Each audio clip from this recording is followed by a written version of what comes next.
안녕하세요. 사랑하는 성도님, 일주일 동안 건강하고 평안하게 잘 지내셨나요? 3월 첫째 주일 3.1절입니다. 나라의 독립을 위해 생명을 바친 분들의 헌신을 기억하며 그 후손들이 정당한 대우를 받는 나라가 되도록 함께 기도 부탁드립니다. 조금씩 따뜻해지고 있지만 건조한 날씨가 계속 이어지고 있습니다. 아무쪼록 환절기 건강 조심하시기 바랍니다. 오늘은 느헤미야 8장 6절 에스라가 위대하신 주 하나님을 찬양하면 백성들은 모든 손을 들고 아멘 아멘 하고 응답하고 엎드려 얼굴을 땅에 대고 주님께 경배하였다는 말씀을 가지고 에스라가 하나님의 율법을 읽었어요 라는 제목으로 함께 하나님 말씀 나누겠습니다. 하나님의 도우심, 느헤미야의 헌신, 그리고 백성들의 수고로 성벽은 52일 만에 완성됩니다. 이후 느헤미야는 사람들을 세우고 하나님 말씀을 전합니다. 성벽 완성은 외적인 회복을 의미하고 사람들을 세우고 하나님 말씀을 전하는 일은 내적인 회복을 위한 일입니다. 느헤미야는 성전 문지기, 찬양하는 사람, 레위 사람을 세우고 동생 하나니와 성체지휘관 하나냐에게 예루살렘 경비를 맡깁니다. 또 귀족들과 관리들, 백성들을 가족별로 등록하게 합니다. 백성들은 각자 고향에 흩어져서 살다가 수문 앞 광장에 모입니다. 백성들은 에스라에게 하나님 말씀책을 가지고 오라고 요청합니다. 에스라가 책을 펴면 백성들은 모두 일어섭니다. 에스라가 위대하신 하나님을 찬양하면 백성들은 모두 손을 들고 아멘 아멘 하고 응답하고 엎드려 얼굴을 땅에 대고 하나님께 경배합니다. 레위 사람들은 백성에게 말씀, 율법을 설명해 줍니다. 이것은 두 가지 이유 때문일 겁니다. 하나는 바벨론에서 오래 살아 히브리어가 익숙하지 않아 통역이 필요하고, 다른 하나는 오랫동안 하나님 말씀을 듣지 못해 그 뜻을 이해하지 못하기 때문일 겁니다. 하나님 말씀을 들은 백성들은 모두 웁니다. 하나님 말씀을 어겨 이스라엘이 분열되고 북이스라엘과 남유다가 멸망하고 결국 포로로 끌려간 아픈 역사를 깨달았기 때문입니다. 그들은 자신들의 죄를 회개합니다. 그들은 금식하고 굵은 배 옷을 입고 먼지를 뒤집어 쓰며 회개합니다. 모든 이방 사람과 관계를 끊고 자신들의 허물과 조상의 죄를 자백합니다. 그리고 하나님만이 이스라엘의 하나님이며 모든 것을 창조한 창조주 하나님임을 고백하고 하나님의 이름을 찬양합니다.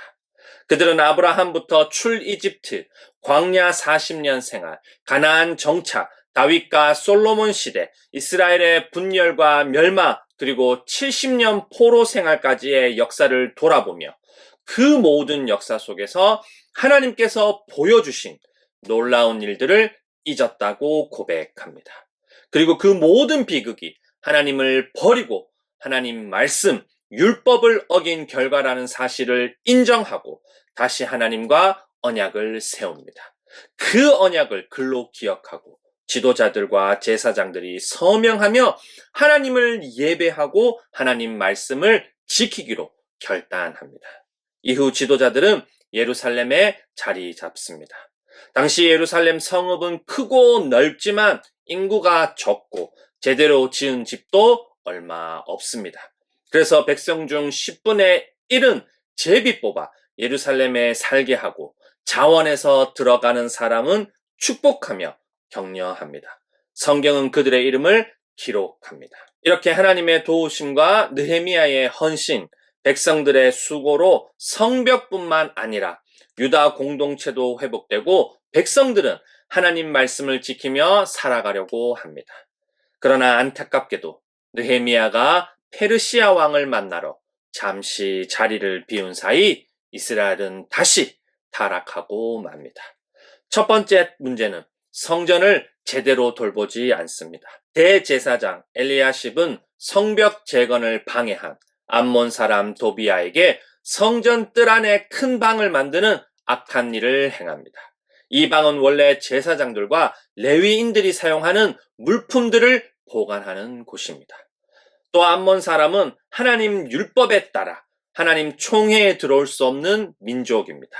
느헤미야는 돌아와 이 방을 깨끗하게 치우고 하나님의 성전 그릇들과 곡식 제물, 유향 등을 다시 제자리에 두게 합니다. 두 번째는 레위 사람들과 노래, 찬양하는 사람들이 정해진 월급을 받지 못해 생계를 위해 성전을 떠나는 일이 생깁니다. 느헤미야는 이 일로 관리들을 꾸짖고 레위 사람들에게 다시 성전 일을 맡깁니다. 세 번째는 안식일을 지키지 않습니다.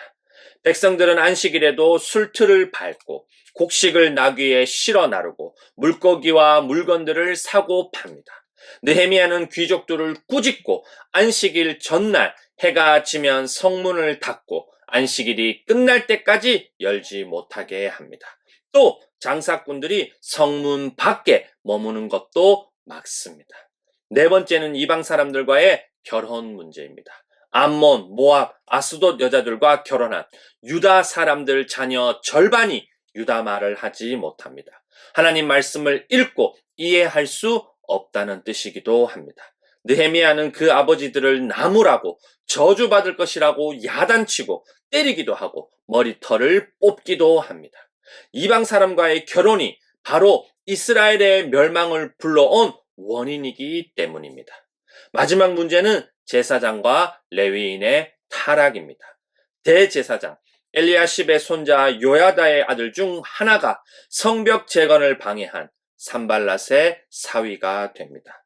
하나님 말씀을 누구보다 잘 알고 지켜야 하는 제사장 가문이 먼저 죄를 저지른 겁니다. 느헤미야는 그들을 쫓아내고 제사장과 레위인을 바르게 세우기 위해 온 힘을 다합니다. 느헤미야의 마지막은 유다 백성이 그들의 조상과 같은 죄를 지으며 다가올 어두운 시대를 암시합니다. 사랑하는 성도님, 느헤미야가 어떤 사람인지 기억하십니까? 예루살렘 소식을 듣고 슬퍼하며 금식하며 하나님께 기도하고 철저하게 준비하며 하나님의 때를 기다리고 때가 오자 페르시아 술 관원장이라는 자리를 미련 없이 떠나고 월급도 받지 않고 먼저 모범을 보이며 희생한 느헤미야입니다. 그렇게까지 헌신한 느헤미야의 마지막이 어떻습니까? 이스라엘이 왜 멸망했는지 말씀을 통해 깨닫고 하나님 앞에 약속하고 결단까지 한 유다 백성이 결국 조상과 똑같은 죄를 반복하고 맙니다. 느헤미야의 마음은 어땠을까요? 정말 속상하고 허탈하고 마음이 무너지지 않았을까요? 만약 저희가 누군가를 위해 눈물로 기도하고 시간을 들여 준비하고 가진 것을 아낌없이 나누며 희생하는데 그 사람이 전혀 달라지지 않는다면, 오히려 등을 돌린다면 저희 마음은 어떨까요? 속상하고 실망스럽고 다 놓아버리고 싶지 않을까요?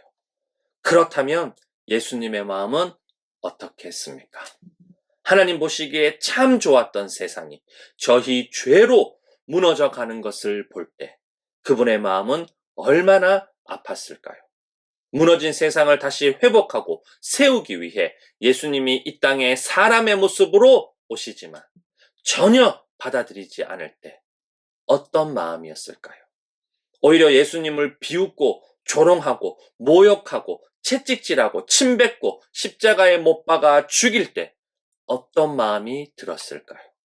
부활하고 승천하셔서 다시 오신다 할 때 믿지 못하는 사람들을 볼 때 어떤 생각이 들었을까요? 그런데도 예수님은 저희를 포기하지 않습니다. 비웃고 조롱하고 모욕하고 채찍질하고 침뱉고 십자가에 못 박아 죽인 사람들을 향해서도 자기들이 무슨 일을 하는지 모르고 있다고 하나님께 용서해 달라고 기도합니다. 누가복음 23장 34절과 갈라디아서 6장 9절을 함께 읽어보겠습니다. 그때 예수께서 말씀하셨다. 아버지, 저 사람들을 용서하여 주십시오. 저 사람들은 자기네가 무슨 일을 하는지를 알지 못합니다. 선한 일을 하다가 낙심하지 맙시다. 지쳐서 넘어지지 아니하면 때가 이를 때에 거두게 될 것입니다. 사랑하는 성도님, 예수님은 저희가 넘어져도 다시 일어나길 바랍니다. 저희가 연약하고 실수할 때도 절대 포기하지 않습니다. 말씀을 어긴 유다 백성에게도 느헤미야를 통해 다시 기회를 준 것처럼 저희에게도 하나님은 예수님을 통해 다시 회복의 기회를 주십니다. 하나님은 저희가 예수님을 바라보고 믿음으로 살아가도록 도와줍니다. 예수님은 저희를 다시 세우고 회복하고 부르십니다. 예수님은 지금도 저희를 기다리고 있습니다. 저희가 포기하지 않고 끝까지 하나님을 신뢰하고 살아가도록 먼저 모범을 보여주시고 가르쳐 줍니다. 실수하고 연약해 죄를 반복하는 저희 모습에 집중하지 말고 저희를 위해 모든 것을 주시고 이루신 예수님을 바라보길 원합니다. 예수님을 신뢰하고 믿음의 선한 싸움을 끝까지 하는 저희 모두가 되기를 간절히 소원합니다.